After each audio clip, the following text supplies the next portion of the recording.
And so far, like I've been getting to know a lot of the other coworkers and stuff like that. I've been having a really chill time, more or less. Let me see. Oh, nice. Yeah, cause like something silly happened at my job recently. So like there's What this happened? place where usually like they have drivers that are supposed to like drop off like merchandise that we get like cuz we do like returns and stuff like that. And Mm-hmm. the store where I'm located at has a very particular entrance where drivers that have like carts of like research are supposed to bring the merchandise that people have ordered online from. Because me and a group of other people, we like stow the merchandise in like these shelves that are sort of work like Amazon lockers, but people go in and they can literally just pick up their item from a place that they like ship it to from. So what happened was one of the workers ended up like I don't know if he had like an I quit moment or something, but he just took like a whole like tote bag full of merchandise and just left it out in the parking lot. And we didn't know about it until like a security guard from some other type of like company that runs at the same place that we do the returns from kind of walks over to us and is like, "Yeah, dude, there's like an entire tote bag with merchandise just sitting out in the open, and anybody could just like walk in, take a package, and just like walk away." So like, I'm guessing that somebody got like super fired for that today, because my managers were asking me like, "Yo, what's up with that like merchandise that's just sitting in the parking lot?" And I'm like, I had no clue that that was a thing. So me and like two of my coworkers had to get like these like pallet jacks, bring it over to the parking lot, pick up the tote bags full of with merchandise, and bring it back to my workstation. Yeah. But yeah, you were telling me stories earlier about people not really doing their jobs at their job, and it's like, mother trucker, why do you have a job here if you're not going to do the work, or something to that Well, effect. not only that, but like specifically, like this guy didn't want to touch any of the bottles to help us put it in the box and shit because it was dirty. And it's like you work at a motherfucking Home Depot. Like, what are you like? What are you expecting? Like, and in garden too. Mm-hmm. In the garden. Like, yeah, dude, you're working in an outside field. Like, of course, you're gonna be around merchandise. I think you specifically mentioned a moment where a guy was getting jumpy because they had like a what do they call it? Like a packet? Not a package, but like they were supposed to like get some soap or something, but because there was dust on the soap, he didn't Yeah, want to that's the touch it. same guy. That's the same Yeah. story. Mm-hmm. That's what Yeah. that's what I'm talking about. Like that one stuck out to me because like again like it's you just have to pick it up and put it in the box. It's like that's all we're at. That's all we were asking. Oh, I don't want to get dirty. I don't want to get dirty. Like it's like and this isn't the first time he's done it. Like in the same goddamn day, he passed by a a flat cart of bricks that were just standing there as returns Mm-hmm. and didn't do jack shit about it. So I had to go and put them back in because, of course, no one else was gonna do it. What the And fudge, man? I get, like, it's why I find this whole thing about like, like people, like these companies, like paying people who will work less a little flawed because, like, if these are the people that they want to hire because they like get paid less, then what the fuck are their priorities? Because you're only making it like more like hard for everyone else, especially the ones that care that give a shit. So Mm-hmm. it's and they're left to pick up the mess, and then eventually they're just gonna fucking quit, leaving you with the fucking idiots. Like I don't know. It's I feel like like the I can reason see why why like this people. job like ends up surviving is because people like you are like forming the backbone, and all the idiots are just trying to coast. And it's like it shouldn't be that way. And then when So, go ahead. they really should just be a day where like the ones that like are carrying the carrying just don't come, and we'll see how it goes. You know.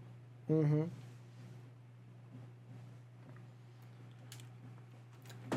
Yeah, bro, fudge. I just wish I had like more time to like have activities and stuff like that. Cause lately, like at work, I've been getting like more hours. And at first, I was like complaining because since I got transferred to this other site, I've been having to deal with, I guess, having like a longer commute more or less. Cause now I have to like sit on the light rail for a couple more stops at my location that I now work at. And if I was going to say, I guess, wake up late and just scramble to get some things and like run real quick to like the bus station, I would have to like. At first, I had like maybe more or less like an hour of a commute time.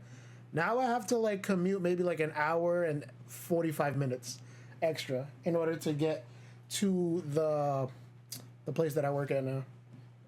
Also, I have a scented candle here that's burning that I've been using to set a So certain like, essence.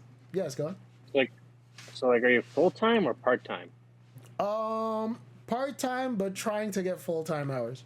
Mm, The only time I allow for like a hobby like this, recording and stuff. fair enough. I mean, other than that, I would kind of want to get like a raise, but the thing is, like, I can't really ask for it since I literally just started this new position. And like, I feel like I would need like some more pull like at my job in order for me to Yeah, like yeah. do that. Besides, The like, I think more, the coworkers are like getting along with me more or less because I've already been asked out to like go hang out with them, like out of work and stuff. Usually, like, I keep to myself when it comes to like working in these types of jobs because like when people tend to like mix business and their personal life like outside of work, things can get kind of hectic. And now I'm gonna stare into the camera until you say something. Do you feel like there's a difference between like how much you can tell like your coworkers about stuff that you do like on the internet and stuff, or is that yeah, more or less like? because again, like, well, I mean, for me, it's kind of easy because I already told you that like I don't like I can just like I don't really like deeply know deeply warm stuff with like employees. It's just again just a job. I mean, I'll Mm, like, occasionally like try to form small talk, but it's like I'm never gonna stick. It's like I'm just there. I work with them. Like, sure, if something happens, then okay, but I don't know. It's just I've had like some like employees like try to like get me fired at my other job because like they saw that I would occasionally like wear branded shirts from like my other job, and like freaking people came at me one time. They're like, "Oh, well, you know, I heard that supposedly you're like live streaming and like wearing like work attire, and I don't think you should do that because I feel like that actually ends up portraying our company in a negative light." I'm like, yo, who are you to speak on behalf of the company? You're an employee. You literally make the same amount of money, if not more, than I do. What the fuck? Mind your business. Some people are just like so nosy, bro. mm, So naturally, I filed a complaint to HR saying that somebody's trying to, like, I guess, what do they call it? It's not really like brown nosing, but it's almost like you're threatening to do something if you don't do something a certain way. So like I told HR about that, and then they promptly had a discussion with I that mean, yeah, person. that's pretty much threatening and making you feel uncomfortable. Mm-hmm. Yeah. Shit is weird, man. It's like you just want to like mind your business and do your work and get paid for it, and hopefully, you know, save up enough money so you could like move on in life and stuff. But there's always people that want to try to like put a stop to that. It's so weird. It kind of like convinced me, you know what? Maybe this place is not exactly safe. So I put in a notice that I was like looking for like another location that I could potentially like work at, and they transferred me to a nearby location, and that's where I'm working now. Yeah, I don't know, man. Work is weird. You run into all types of people working at a place like this. Other than enough about me, how do you feel about this momentous day? I got myself a shot for you. I'm going to drink a fireball shot in your name. I Mazel mean, tov. I don't really feel any different. And what's it called? Like, kind of was having kind of a freaking like moment during this week because yeah, I'm turning 30 and like I just don't want to think about it. I'm getting older. I mean, you're also getting wiser too. There's a lot of dumb people that don't make it to 30, so you could be like, ha ha, I lived. I mean, I don't feel any smarter. I mean, I think low key, that's one of the smartest things anybody could say. Because, like, in life, like, we all seem to have this idea that we're going to have everything figured out once we reach a certain age. And once you get to that age, you realize that there's still a lot that you have to learn. Like, I learned like a lot of my stuff from like people that I run into, experiences that I see, things I watch on the internet, stuff like that. Yeah, I think I mean I have talked to you about this kind of stuff, but yeah, I think again it's like how how society plays like standards, which you can try to meet, but sometimes it may not work out, and sometimes life has a different plan for you. Yeah, I've That's tried like but various again, times. like some people have that drive, some people just don't. But like even with someone with that drive, they sometimes don't even make their goals. That's like what's it called? Like back then, it's like oh, as soon as you finish high school, you have to go to college and like have your life figured out and all that, and then they don't know what they want to do when they get to college, and then they get into debt and all that bullshit. Like sure, right now it's they're trying to correct that in a way with various like relief programs. I mean, there have been some relief programs, right? Yeah, yeah. There's let me see, the Pell Grants, college grants, funds that the Democrats are trying to do in order to get more or less universal education approved for students that want to or have aspirations of going to college. But then those gosh darn Republicans are like, oh, but we paid money in order for us to go to college. Why should we pay for you freeloaders? And then people start, I guess, having wildly different interpretations of how that's supposed to go down, like in the courts, because people want to say, "Oh, do you want to vote for Kamala or do you want to vote for Trump? Do you want Maybe change? Do you want those gosh darn migrants kicked out?" Stuff like that. maybe the fucking like minimum wage like reflected the economy we are in right now because like some people can't even like buy a fucking house in this day and age. So, like it's ridiculous. Like back then, like if we were born a generation earlier, we probably would have we probably would have owned a house by now. Yeah. Plus, like people like Marjorie Taylor Greene is saying that allegedly they're controlling the weather, which sounds kind of crazy when you put it that way. To think that like somehow a political group has the terrifying ideology to just command storms to like ravage people for some weird profit. It's kind of odd in my opinion. Make that makes as much sense as fucking people saying that Biden wanted to like colonize Haiti. They said George Bush wanted to unite the every nation, allegedly somehow. They also said But like he did 9/11. Like fucking people just like want answers that probably are were just being ran by idiots or just like there was like a mini little like earthquake here. Like it wasn't serious. It just made like rumbling. Like you think anyone like you think I'm gonna be saying that was a fucking like like the government testing some high technology like fucking thing. No, it's just Mother Nature. Yep, and when Mother Nature gets pissed off, everybody has to run. I mean, look at what happened in Godzilla. Well, I mean, it's up to your interpretation, but most interpretations of Godzilla is that he's a big allegory for like nuclear power, and it depends on which movie series you're watching on how that allegory goes. Because like the first half of the Showa era, it was definitely the dangers of nuclear power, and then Godzilla became a superhero like in the middle to the end. It wouldn't be until the Heisei that it went back to its roots, and then the Millennium era was like kind of all over the place.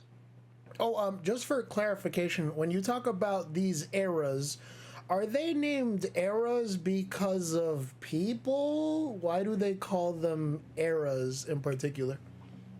But because of who is the emperor at that time.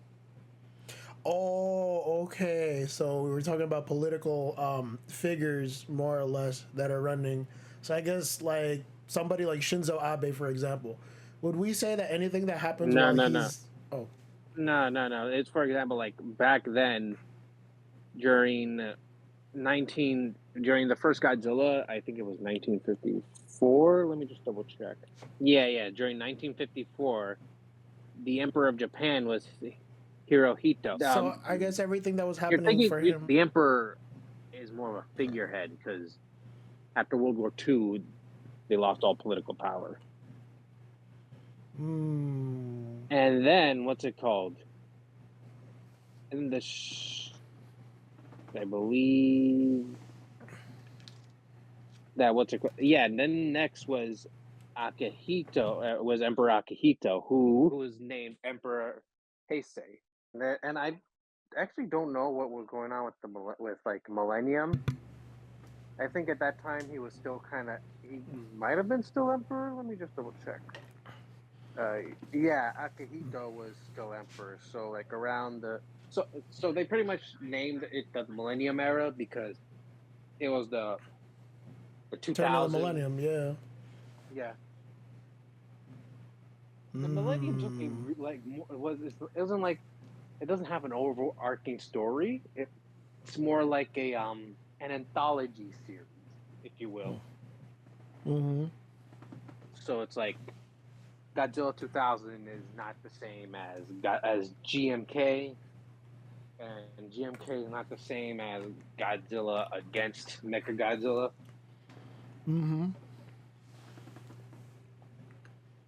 I wonder, will And they ever get like a series where they do like well, I mean, they probably do have a bunch of crossovers nowadays because I think this dude Hideaki Anno is just doing remakes I mean, or like reinterpretations of Godzilla. like.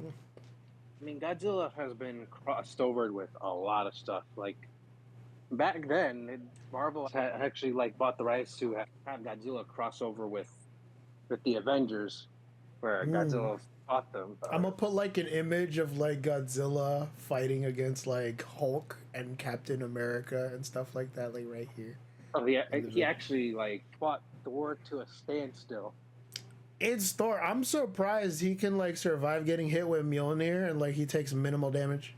He literally like freaking no diffed it.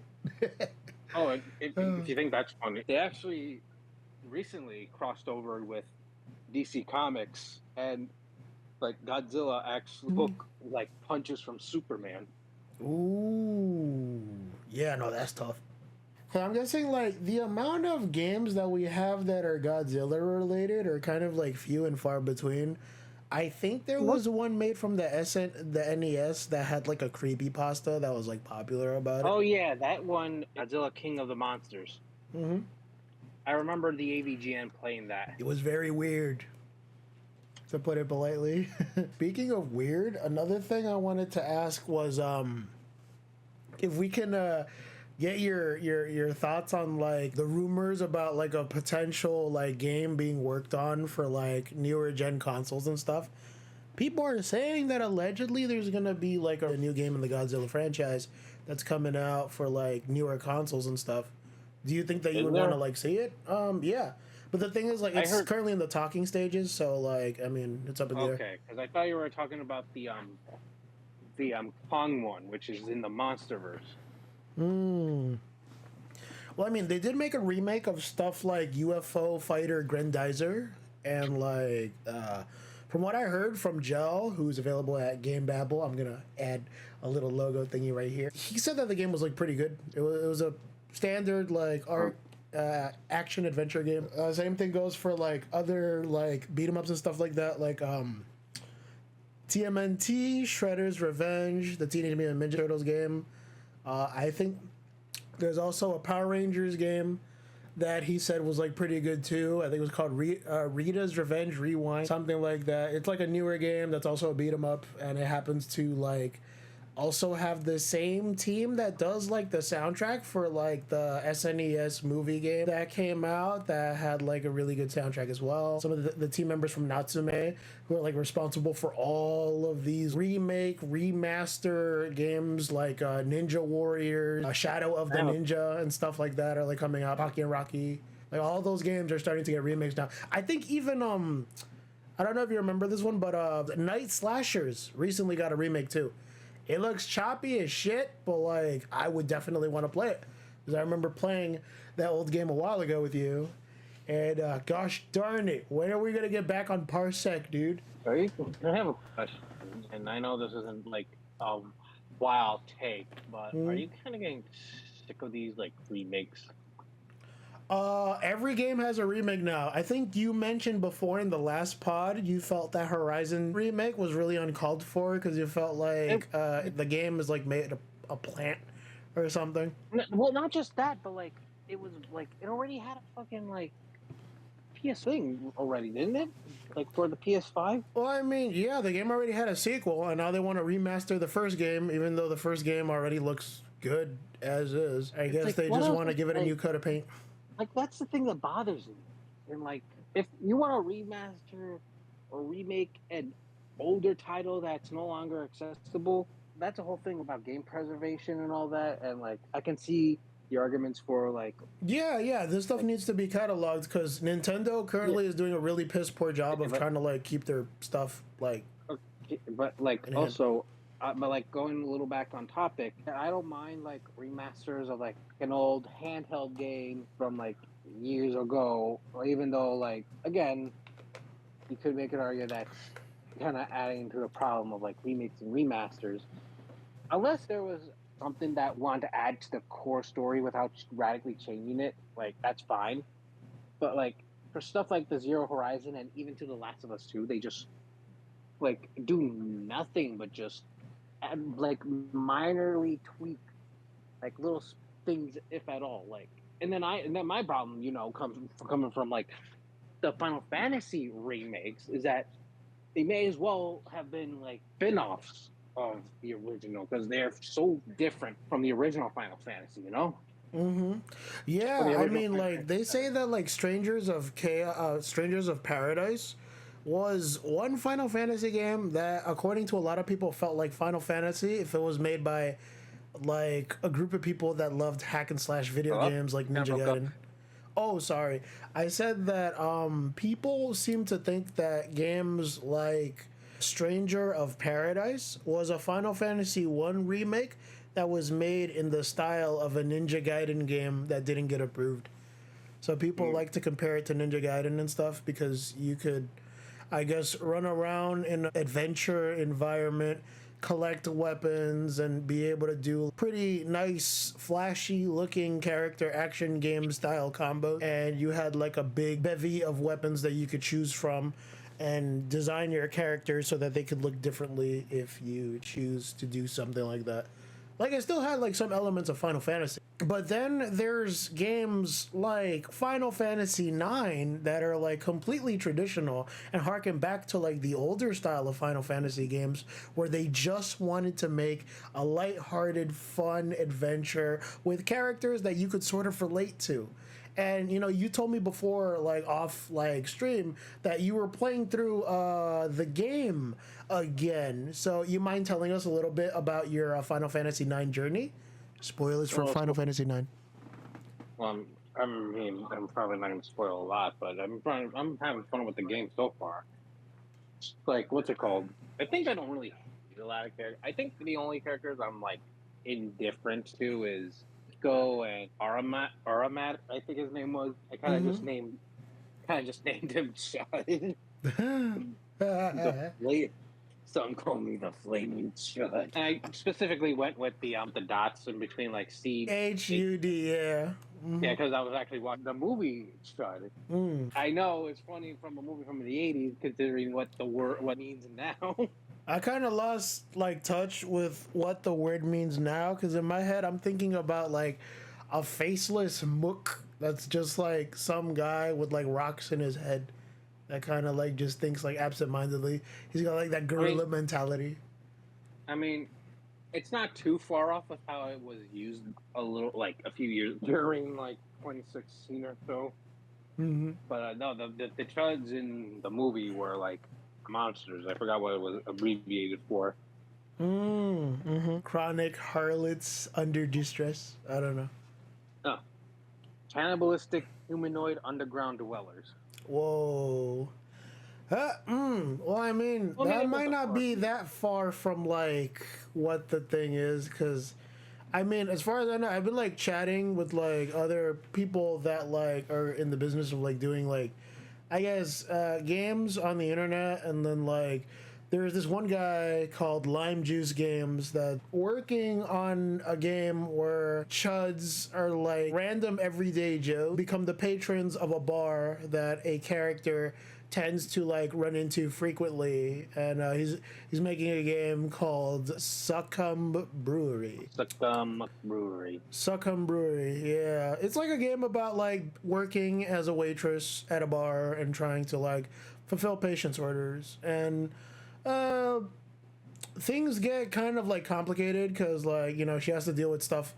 The main character has to deal with stuff like paying rent, having to pay for like getting fixtures and cleaning up like a bar type area that she needs to make look better in order to attract better clients that end up getting her more money that go into the brewery that she runs, so that way she can make more monies and stuff like that. People can just like check that out in the links down below.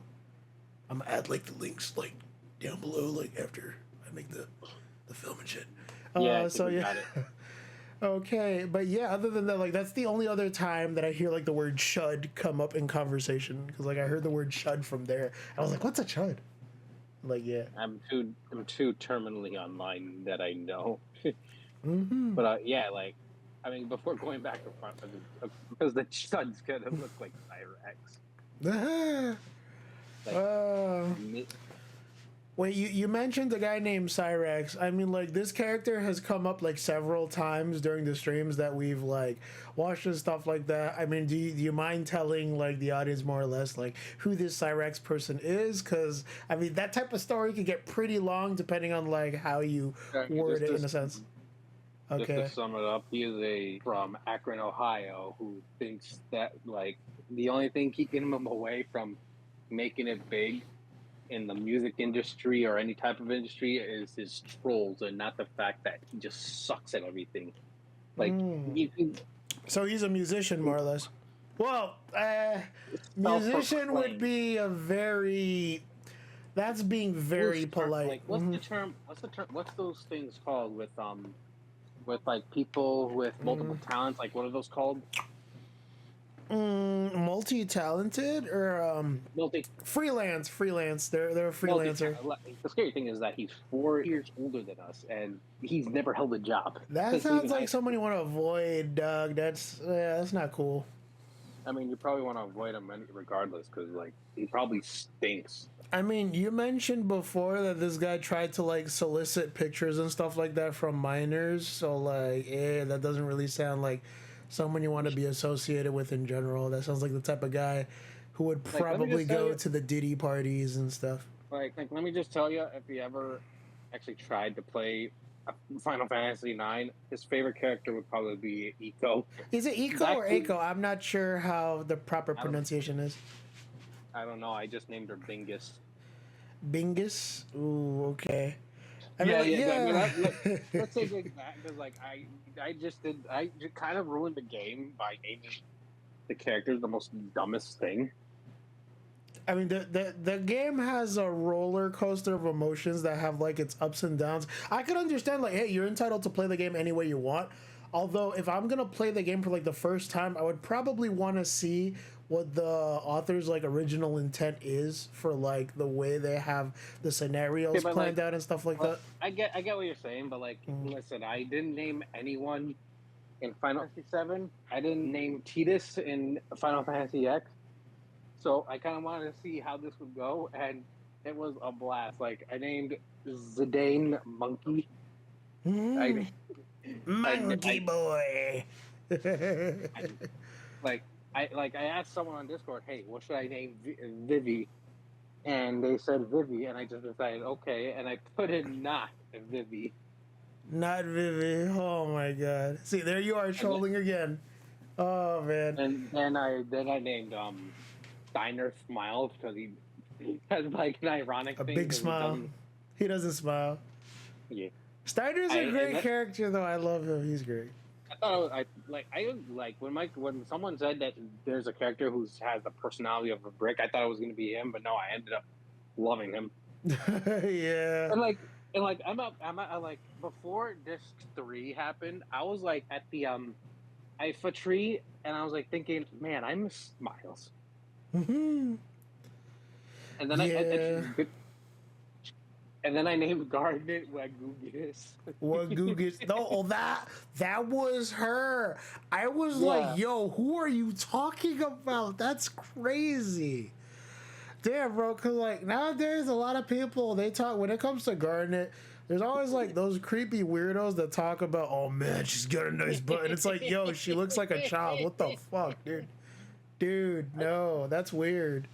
Like freaking nowadays, like I was trying to do a thing where I was playing through like Persona 3 Reload. I'm not gonna argue on that. I'm just saying that the somewhat anime-ish chibi art style like makes the characters look younger. Steiner does like how old is Steiner? I forgot. Like you know what I'm talking about, right? Well, yeah. The idea is that a lot of these characters look like they're late teenagers to early adults. Steiner specifically is like an adult in the party. He's like in his like mid-20s or so. Okay, so going back, I named Yuan Puddles. I'm like surprised considering today made the pronouns S then slash and then he. So like.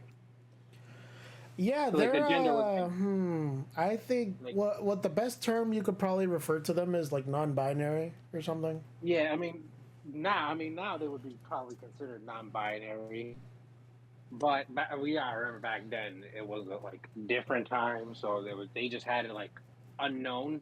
Mm-hmm. But yeah, like we kind of find it funny that like everyone's having this journey of self-reflection, existential crisis, and then you got Cuddles just trying to find some good food. Mm-hmm. Like they are simple, whatever they are. Mm-hmm. Freaking people say that when it comes to lists of the best Final Fantasy cast members, the 9 group in particular comes up a lot very strongly. You can definitely like sense the camaraderie between them as they sort of like go from like a bunch of distant strangers into like a tight-knit close group of friends. It almost feels like you're playing like some weird version of Persona 4, even though that game came out much later and features like a similar group of like close friends that like become much more tight-knit like afterwards. Yeah, that seems right. Like it's weird. Like I play like so far I played Final Fantasy X, X2, and Final Fantasy 7, playing 9, or I beat X and X2, but like I kind of feel like I'm saying I get what you're saying. Like there's like one group I would die for more than the other. Yeah, like I remember playing Final Fantasy X when I was like a freshman in high school. You know, being like 15, those are like core memories that stick with you. I played that game literally like I restarted the beginning of that game more than 10 times because I wanted to pick up everything, going for like 100% complete playthrough. And I still have like that I still have that playthrough like saved on one of my memory cards, and like freaking the members in like Final Fantasy X feel like people that I know in real life, and I would definitely fucking crash out for them, dude. Like if something happened with like the cast in that game, like freaking, I'd fucking look at characters like Lulu, and I would be like, holy shit, this feels like an auntie or an older sister type person that I know in IRL, and I'm like, holy, the fact that they got like the mannerisms down for like the characters, and how Waka just seems to be one of the brothers that you can just sit down and have a cold one with, like, yo, that's a bro right there. Like, bro, I'm still taken back that he legit like just dropped slurs like in the middle of the game. No, that guy's a fucking racist, dude. Like, I found that shit a little weird too. I was like, yeah, you gotta chill with that all bad shit, bro. I'm glad he grew out of it, but he's like, you tech freaks. I'm like, yo, you better stop, brother. No, he didn't. Yo, you like, I know you're downplaying, but what he said was like much worse in context. Those machina monsters. One of my favorite parts of the story was when like freaking he was talking to like the Maester and Seymour, and he was telling them like, oh, you know, it's kind of strange how those Al-Bhed are using sneaky tactics to fight Sin. And then Seymour just went out missing a beat. He's like, oh, pretend you didn't see them. He's like, what? Pretend you saw nothing. It doesn't matter, because in the end of things, if you can read between the lines, as long as we defeat Sin, no matter what happens, we will win and we will be victorious, fighting together in unity. I'm like, yo, Seymour fucking gets it, bro. Like, that guy may be a jerk for other reasons, but at that point, I understood. Like, yeah, he's alright. The fucking NTR protagonist himself. So yes, I'm Seymour Guado. I hate the vibe he gives. Like, I'm sorry. Like, I just hate the vibe Seymour gives. Anyway, I'm wondering, yo, how much hair gel does that guy use to keep his trestles afloat? Because this guy could give Sephiroth a run for his money on impossible hairstyles. Much like every Final Fantasy character, all of it. Yeah, that's true. Looking back to Final Fantasy IX, I named Freya Swamp Ass. Yo, oh my god, why would you do that? That's so mean. Oh my god. Because like someone said you should name the next character Swamp Ass. I'm like, okay. Then like Freya comes in, I'm like, okay, you're not Swamp. Like Glenn Diane referring to them as Swamp Ass. Wait, what was the name of the group that you're telling them about your like Final Fantasy playthrough? Would it be okay if like you tell people like the name of the server that you're a part of, where they can see like your live? Oh, okay, I understand. But yeah, bro, that's fucking crazy. You're just calling Freya Swamp. I'm like, what the fudge? You make it sound like she's got one of those like weird BBLs that makes her look like a hentai character. I'm like, Freya's okay, dude. What the fudge? She's all right, even if like her style is a little questionable. Or am I thinking about Kina? Because Kina's also like a little weird. But depending on the way that like they refer to her, yeah. And then I named Eco Bingus. Eco's Bingus, yeah, like, okay. And of course, I told you that Aramat as the the flaming judge. That I knew I ruined the game by seeing that. Yeah, there's gonna be some beats you're gonna run into later on that may not exactly make sense if you change the names around, but as long as you have fun. Yeah, I'm having fun. Like, I get the trust me, I get the intention of some of the more serious scenes. It's just when my main character named Monkey is like saying, "I can't start my day without Wagugus," I can't help but laugh. I mean, there's also situations where like characters get like really serious and they start like just shouting each other's names, So it's like if you start hearing monkey, and then you hear other character name, monkey, other character name, it's like, it would sound kind of weird then, if you named it something other than Zidane. But like in the context of the scene, it's a really powerful scene. There was a part where Steiner, aka Smiles, called that monkey instead of which in context it would have been that monkey Zidane. Mm. He's just repeating himself. Yeah, that's kind of funny. I wonder, are you also aware that there's like a group of people that like mod the games and stuff like that? So what they did was they did this one mod where like they actually add voices to the game itself, and they're like a bunch of like aspiring voice actors. And so what would happen is they edit the game and they edit the text files. So when you look at the text files, they actually have voiced lines that come with the character and stuff like that. Would you consider downloading that particular voice pack? Or would you feel more comfortable like hearing the voices in your head, having that like speak for the characters and stuff like that? Because apparently that's like a big thing that they were like planning on doing. Well, and like every game has some type of like voice effect, voice actor pack thingy that adds like people doing voices to them before. I think I've shared with you like one for like Final Fantasy VII. The voicing is like, it's kind of hit or miss, I'll be honest with you. So like some characters sound like the characters and others are like, cringe. Well, for me, it's like I can appreciate the effort that goes into it, but I kind of do prefer hearing the voices in my head. Mm-hmm. Like just like having like little head cannon voices. Mm. Like I'm not saying that you like it's bad or anything. It's just I kind of want to like make it a little special, you know. Mm-hmm. Besides, I'm already kind of on disc 3, so if I wanted to, I'd be kind of too late.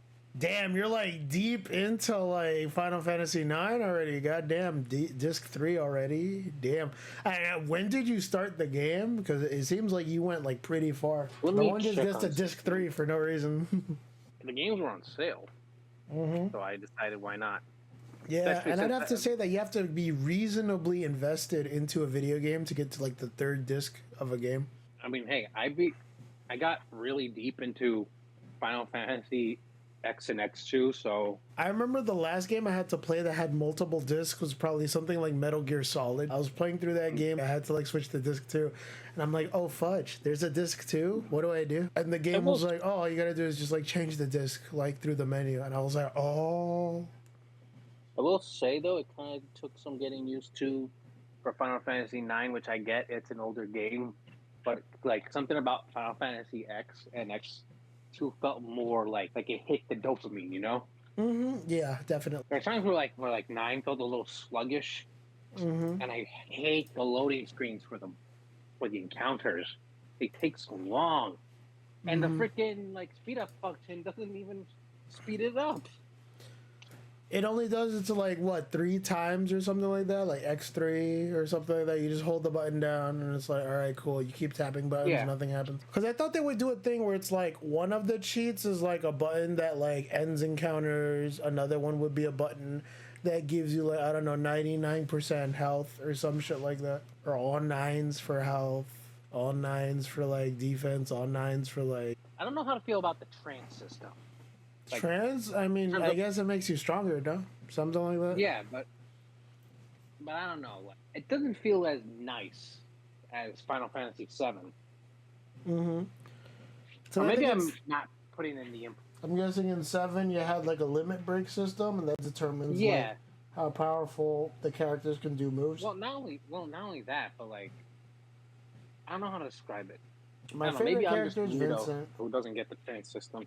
I mean, to be fair, like the soundtrack for 9 is pretty cool. What do you think of the soundtrack? It is. I like it. I really do. I think though, I'm the weirdo who probably really who has the Gargaroo soundtrack in my mind. What's a Gargaroo? Isn't that where you ride the Gargant? Oh, right. Yeah, I kind of forgot. Sorry, I was just lighting a candle. Mm-hmm. I know some of my favorite themes are probably like the battle theme itself, and there's another battle theme that happens later on, and it sounds a lot like a Queen song. Disc, what disc? I think it was in disc 2, but I forgot the name. Ah, so I must have passed it. Would you consider doing anything involving like super bosses or bosses like post game so far? Or would you feel like it's not kind of really up to your standards right now?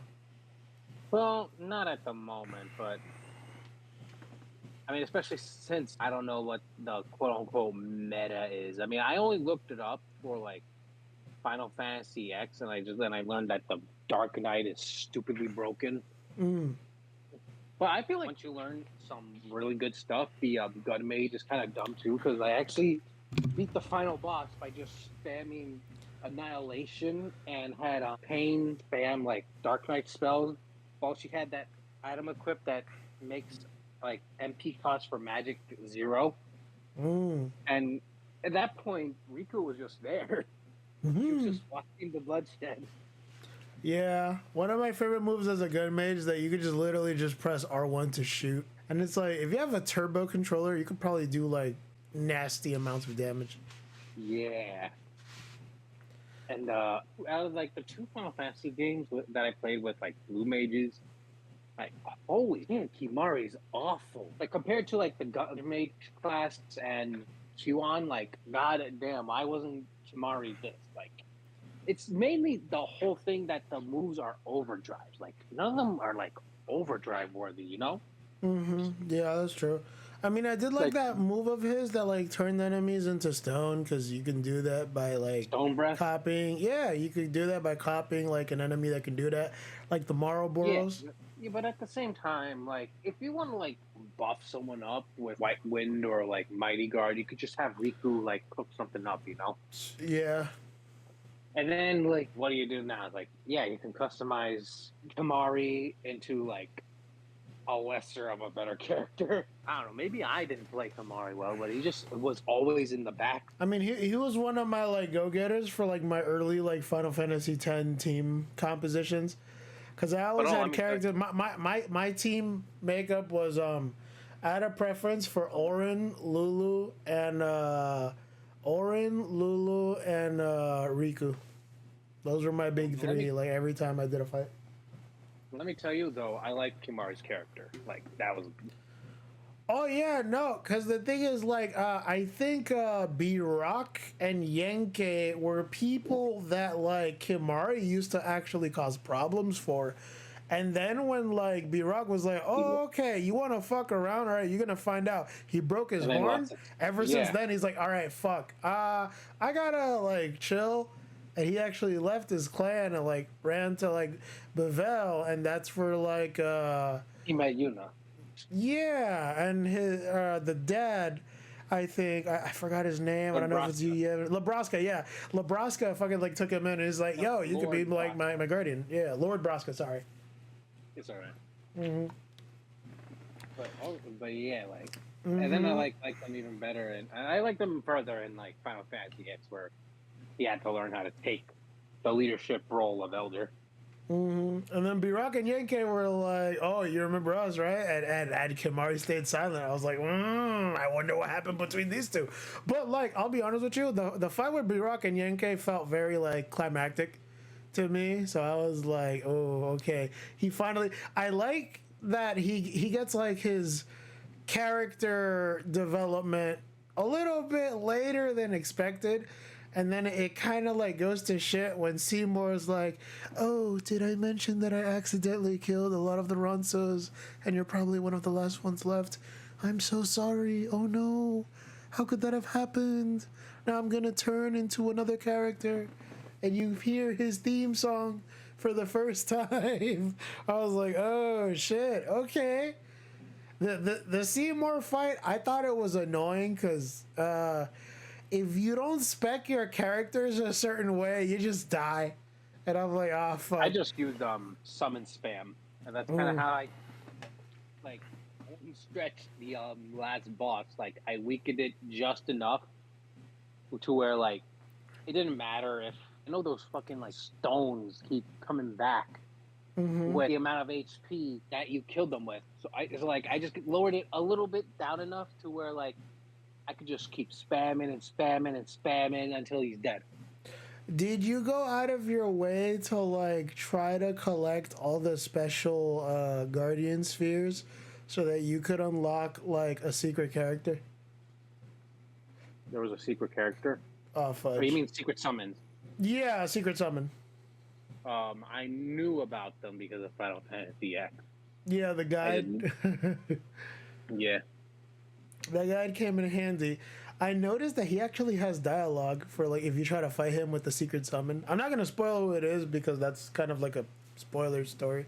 But like, yeah, the when you get to fight him with the secret character, he's all like, "I never would have expected you to be here of all people," and I was like, "Yeah," that felt kind of satisfying for me to like end him closing the book. Fucking hell, damn. This could be like a 10 podcast because I love 10 so much. The music is so good. To Xanarkin is like one of my favorite songs. That shit like makes me cry every time I hear it because that's such a good theme. Like if I hear like the first like notes of the theme played on a piano, I'm gonna be like, just give me 1 second. I'm just resting my eyes. Yeah, I can't hear that theme, bro. Normally. I like the Dak and Ruins themes. Not like I'm saying like it's awful, but like even though I just recently played these games, it feels like very nostalgic to hear. You know? Yeah, no. Well, I mean, you gotta remember that's very indicative of the time period that those games were made, and like hearing those chords with those like fake digital instruments is like because you hear those notes coming out of like they're most likely not real instruments. It's like MIDI instruments, the same sound font that they used for like Final Fantasy VII, and you're like it hits you like right in the heart because it sounds fake, but there was something real behind that fakeness, if that makes sense. Yeah. Like you could hear what you mentioned they were before going for. constantly that it was a very earnest game being made because it was like by people that were really trying out this idea of like, oh fudge, people are now talking and having dialogue in video games. If I remember correctly, that game in 2001, people were not expected to hear that much dialogue from characters in video games at the time. I think the only other video game that had such like concise dialogue options and conversations for characters that had like written and actually voiced dialogue was stuff like Metal Gear Solid 2. Oh, really? Yeah, people were not expected to like talk that much in a video game back then. So them like having dialogue be like one of the main points of like how the story gets told across is kind of just like groundbreaking when it came to like, you know, just characters talking in general. If I remember correctly, I don't know if it was that game or Sons of Liberty that won the Book of World Records for like the most amount of like voice dialogue in a video game for like 2001. So like, yeah, bro. I mean, the big 3-0 when it comes to like, I guess having all this accumulated knowledge now as a guy in your 30s, do you still feel like you continue to vibe with like those young teeny bopper whippersnappers, or do you think that you consider yourself like in a different like era of these people right now? Because a lot of these Zoomers, they're like, yeah. Even when I was like 26 to like 29, like I just saw all this like stupid like brain rot, new slang bullshit. I'm like, I'm old. Back then, like what's it called? Like, what happened to fucking like boomer? Like, boomer is basically just saying gooner. You know, like why we gotta make like stupid sounding shit like that? What's a gooner? It's like from what I get, it's just basically saying like coomer, like. Oh, like you mean the guy that played those hentai games and stuff? Yeah. Oh, okay. Yeah, I was like, wait, I've heard that name come up like in conversation here and there. I just didn't know what it meant. And I'm just like connecting the two dots.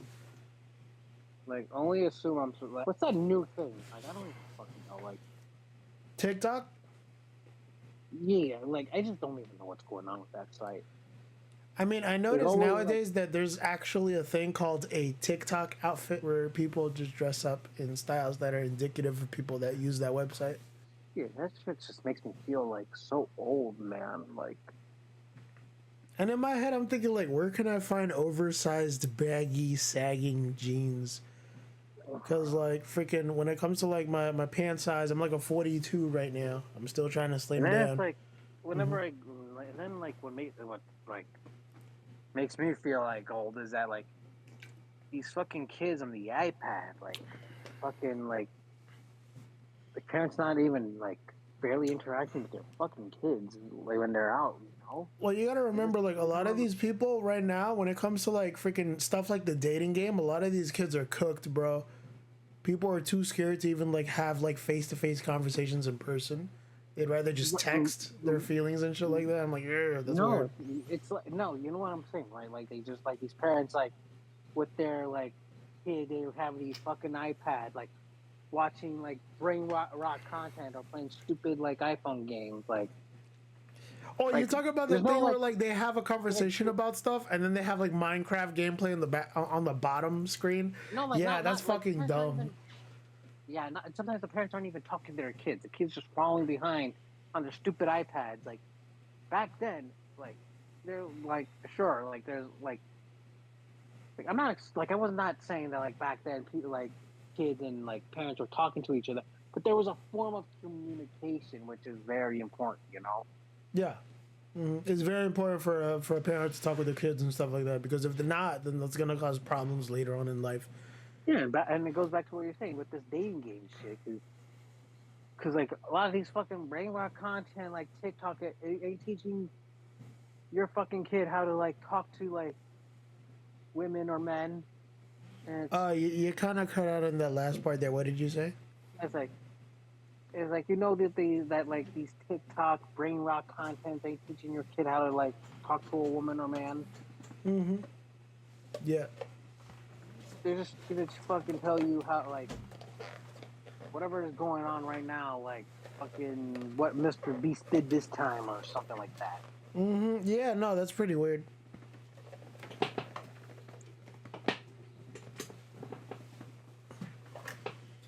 I wonder what did well, not Mr. Beast, but I heard of a story with this one dude. I think his name was he ended up like crashing his McLaren for some reason. He was reading tweets Oh yeah, from like his Jack people. Doherty.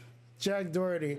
Yeah, Jack I've Doherty. heard of his name come up in conversation here and there, but like I didn't know how weird the guy was, and he ended up like I being a think perhaps bonehead and like reading while driving. I'm like, bro, you are yeah, operating a vehicle that's yeah. quite expensive. What the fudge are you doing, What, bro?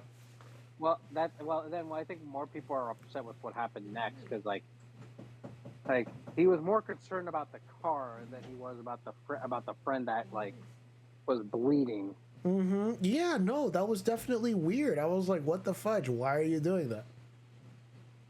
Some people are just so disconnected. Like, I get like it's like cynical or mean to say, but I guess in his mind he could just buy a new friend. Nah, bro. I hope the guy that like did that video. I hope he like fucking sues the pants off of him, bro. That's dangerous as shit. He's lucky he's not dead. You don't text while driving. You can't do that while operating a vehicle. I know that if like I was in like my parents' car and you caught me like freaking like texting while driving, you would chew my head off. There's no What's even way. more, and it's like again, like he was just like just caring more about the car than the guy next to him. And like, dude, No, that's like you're weirdo loaded. behavior. I can't tolerate that. It's like, dude, you're rich. You can just buy a new car. And I think You were saying? it's like, and like, it just reminds me that people like them are just so detached from like reality. I guess is the right word. Yeah, definitely. Yeah, like with that whole like Mr. Beast thing, like Dan TDM just said one little thing, and he and his pals go on like have a fucking fit. Like, I'm gonna buy your like. I'm not like yeah, kids are probably gonna like buy the shitty Lunchables thing, but like they didn't. PSI was tweeting for weeks about Dan TTM to notice him. Logan was trying to do some damage control, and like you got Jimmy Boy, Mr. Beast, like seemingly like pretending that his friend didn't do some stuff with like minors and shit. Yeah. And it's like maybe you shouldn't celebrate people like them because they might not be so different from another millionaire that people were like hyping up. Yeah, no, that's definitely weird. Freaking hell, you can't just like hype up like random people like that on the internet because if you give them a platform, if you give the wrong person a platform, they might take advantage of that. And that's how you hear all those stories about like people on Roblox allegedly like trying to harass and solicit pictures from minors and stuff like that. It's and that's the thing that gets me. It's always like minors. You were saying? You know, it's just like a different. I don't know. It's really, these are just wild people, man. It's like it was just wild to see how quick people turned on Mr. Beast because like before the whole thing with like with his friend, like you said anything bad about Mr. Beast, and you were just you were automatically assumed to be the most cynical person in the world. Now you got people like the facing like those like Feastable bar signs. Yeah, no, that's weird. So like, I mean, like freaking okay. So other than that, I mean, there's also like issues with like people that have freaking unusually large followings, and I'm sitting here thinking like, okay, so like, what's up with like people that really don't really deserve a platform? Like a lot of these like alt right like grifters and stuff like that that's trying to like make money out of people that like want to, I guess, take advantage of the fact that like they have like a certain audience that will go along blindly with like all of the weird stuff that they do. Because even though like you talk about like Cyrax about being like this weird like lol cow, I'm pretty sure he's got some weird delusional fans that are like, oh yeah, you're totally speaking the truth, brother. Okay, but here's the thing that I want to bring up. Like, well, first on your first thing, you gotta remember that these are still times where like the people that are following these type of grifters are the people that believe that some mad motherfucker on Twitter saying that how they need to kill all white people, or like basically like whatever like Twitter says about like any like people that they don't agree with should be gassed. They feel demonized, and these are people like saying how they feel sometimes, and that's how they kind of like. It's not even just that; it's like some left wingers too, like Hassan. Like he makes an audience off of like grifting, and he has left leaning views.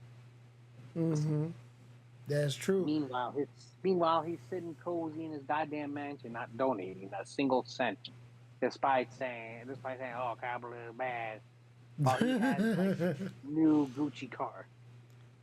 That's true. Wait, can I like say something for one moment? I just need to like run to the bathroom real quick. I'll just be right back. Give me a second.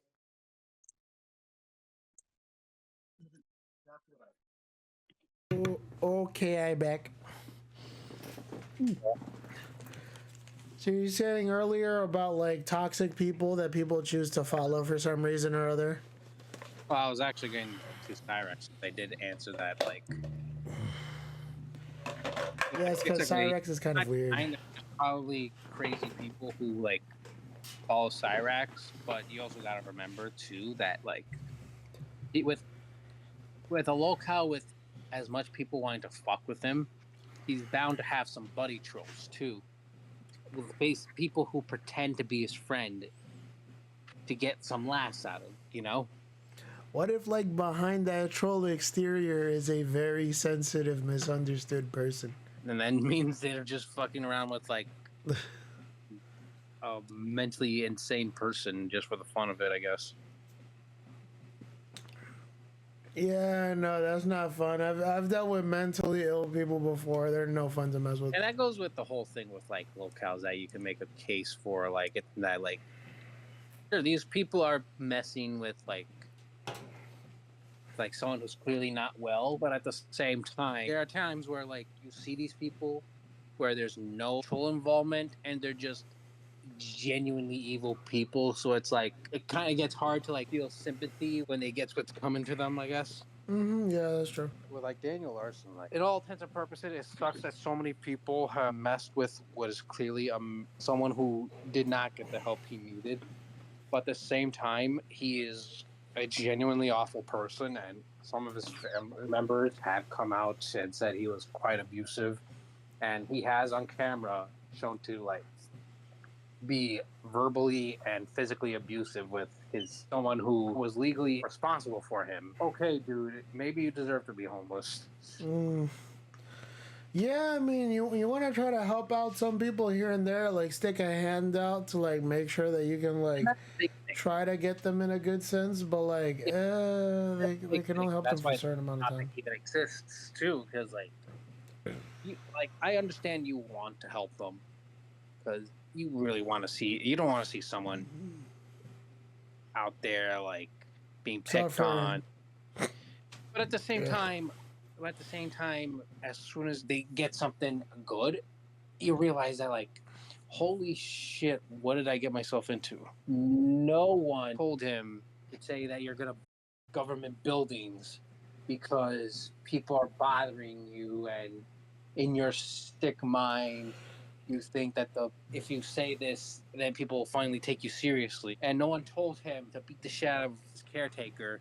But why would he fight his caretaker in the first place? That doesn't make sense. In his mind, he never helps him with anything, despite paying for the motels and any possible food.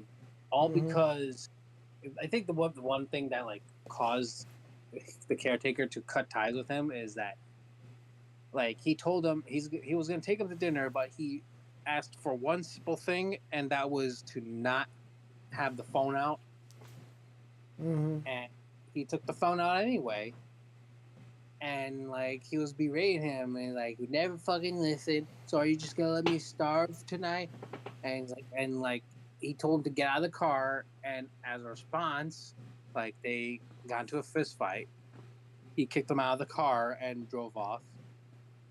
And then he went on like a freak out saying that he ran over his foot, which he didn't. Whoa. And ran over his foot. That's weird. No, he did, but that's the thing, he didn't. Okay. Then he was he's like, he ran over my foot with the car, my fucking foot hurts. And then he proceeded to kick the wall with his foot. That is totally weird. So much pain. So if your foot wasn't so much pain, like you wouldn't be walking around kicking shit. And then Christmas of last year, Daniel wanted to really, really like kind of guilt trips Bob into letting them into his house. So he called like what Bob's caretaker, by the way. He called what's it called, wellness. He did a wellness check. On him. And the police got back to him, and he said, told him specifically, hey, he's alive, but he wanted us to tell you that he doesn't want any further contact with you. How do you do that? She's like the caretaker. I mean, I'm probably getting some details mixed up. He's probably not legally obliged to, or the police did not understand the situation, but he basically told Daniel, I'm done with you, and any Bobs that appeared are probably trolls, because it's just really that simple. It's really just that easy to mess with them. It's why he still believes this Grace Vanderwall girl is in love with him, because he got in because the actual mother got in contact with him saying, leave my daughter alone, you're not associated with us. He assumes that he's been in contact with them ever since, because there's probably some little bit in his mind that understands that this might all be fake, but he wants to believe that chance that it's all real, you know. Mm-hmm. Like again, that's the thing. They're stupid, but they're not stupid enough that they know how to try to manipulate people. You know, Yeah. like they aren't these like they're not completely sniveling sad sacks. There's attempts of planning behind those dead eyes. Uh-huh. And I'm so terminally online that I know of this. Hmm. Well, okay, wait, question. Well, what do you mean by the term terminally online? Because I think of terminally online and I think of those dudes that play like the video games, like that one game I played a while ago. I got like a whole bunch of views. That's what I think is like terminally online. Those are the guys that like freaking play that game seriously and they fucking goon to it. Like, I don't know what that means. The online individual is someone who is closely engaged with internet culture. I mean, that's probably not the correct term. I'm probably more like savvy and locale stuff. Mm-hmm. Because like it just interests me in a way, you know. Yeah, like hearing about stuff like Chris Chan and like the stuff that they did back in the day and like what she turned out to be, like that's fucking crazy. But like I would assume that like I guess most people when it comes to terminally online, I would say that like the majority of their relationships are like, just online. Everything. Right. Yeah. That's what I think of when I think of terminally online. I did kind of look up more locales after Chris Chan because they're just boring now. How do you feel about Dale Wilson? Because I think that's another locale that people are talking about. Who's that? Dale Wilson, I think people know him nowadays as a low tier god. He's the guy that gets upset like at playing video games and losing. Oh yeah, Thanks to rage at those. I only known him from the memes and how bad he is at video games. Well, the joke is if he made like a tongue in cheek reaction to it, it would be funny. But the thing is, he gets like viscerally upset at losing in games, and it's like, dude, that's weird. You're a grown man. Why are you getting that upset at video games? Don't do that. Like, if I lose in a video game, I have fun with it. There are videos of me like losing really badly and stuff like tournaments and shit like that, playing Tekken 8, but like I don't get like fucking so upset I fucking threaten people's lives over it and shit. I think that's weird. I play games as like a pastime to like de-stress and relax. I use it as more of like a cool down type thing where I can recharge my batteries. I don't go out of my way to like freaking, wish death on somebody just because they beat me in a video game. I think that's really weird and awfully parasocial. The funny thing, I think another funny thing that I noticed with like locals who like try to be like pro gamers, that despite having all this free time to like master the craft, they still suck at it. Mm-hmm. Like what's it called? Like I like going back on like Raxy Boy. He's been doing this for like, as he claims, like several years now, and he always plays the game on baby modes and like always battles against CPUs. Well, I mean, if I could make the argument for like baby mode and stuff like that, I would feel like, okay, so bear with me here. I'm just like talking about it from the perspective of someone that doesn't play video games that often as much as I want to. Playing it on the easiest difficulty can save you a lot of time if you're playing something like an RPG. Because I'm sure that like a game like Metaphor would probably be best for you if you just play it on easy instead of normal. But here's the thing, like he's playing shooter racing stuff. That's odd, but like, if you play a game like freaking Yakuza on easy, I feel like you would probably have a easier... Well, of course it's easy, but like, I would feel like you'd have a better time playing through it rather than trying to play it on normal and getting stuck with like a skill gate where you have to learn how to do proper counters and parries and shit like that. And sometimes you only have like maybe 2 hours to play through a game, so you gotta like use those 2 hours very constructively in order to get past a certain amount of story content. And I think playing it on the easiest difficulty would help you with that. I mean, yeah, but again, like the games that he plays are like racing and like shooters and he's just terrible at it.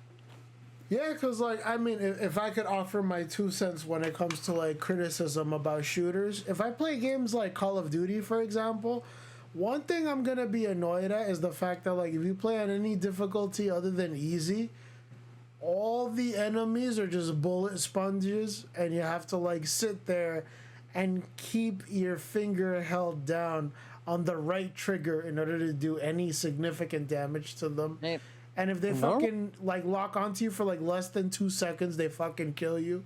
And it's like, oh, what's the point? I get where you're coming from, but again, this is someone like you think with someone who like boasts all this like big talk, you think he had some skill to back it up, but like it's genuinely amazing how like he does this. He tries to do this for a career, and one of his trolls who barely plays a game does better, you know. Yeah.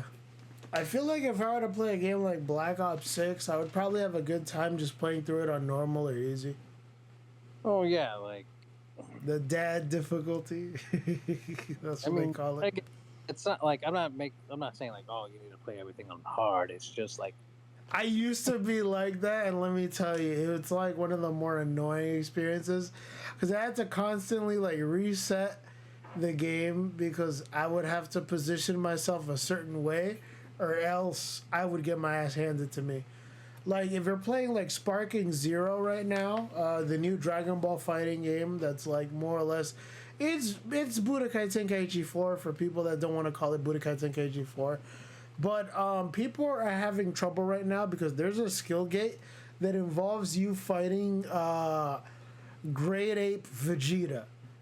And it's relatively early in the game. If you do not like have, if your character is not positioned a certain way, or if he uses certain moves, you're gonna have a bad time, and you have to just like immediately reset because you don't want the character to do certain moves, and you want to have like an optimal starting position where you don't have to deal with an attack that does like maybe a quarter of your health in like less than 2 seconds if you start off like fighting the character. You want to have a chance to actually block the attack and actually do other moves that could counter him. But people are having trouble with that because a lot of the times when you start off fighting him, he's gonna use moves that you cannot block, and they do like a quarter of your health. And it sucks because people want to fucking have a fighting chance to fight this guy in a difficulty that's higher than normal. what's it called? I've been actually seeing some stuff of memes relating to like Great Ape Vegeta. I'm like, god damn. Like, is they that like powerful? He's bringing the difficulty back in the word difficulty spike. I love it. This is what he should have been doing in the first place. Because people think like, oh, Frieza's the harder enemy. I'm like, no, it's Great Ape Vegeta. Because if you could deal with Great Ape Vegeta, then you could probably deal with the rest of the game. But he is a big skill check for people that don't know how to fight against characters that are like larger than the main character and can do moves that literally have super armor against most melee attacks. Because like if you're trying to attack him with melee attacks, it literally like brushes right through him. He doesn't get hit by that. But if you hit him with like an attack that like uses like projectiles, like your Kamehameha, he'll get hurt by that.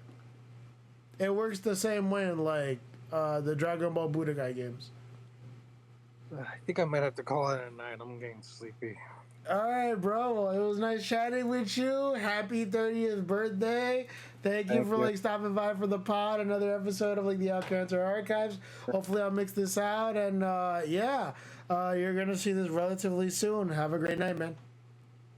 And thank you for calling. All right, bye. Good night. Night.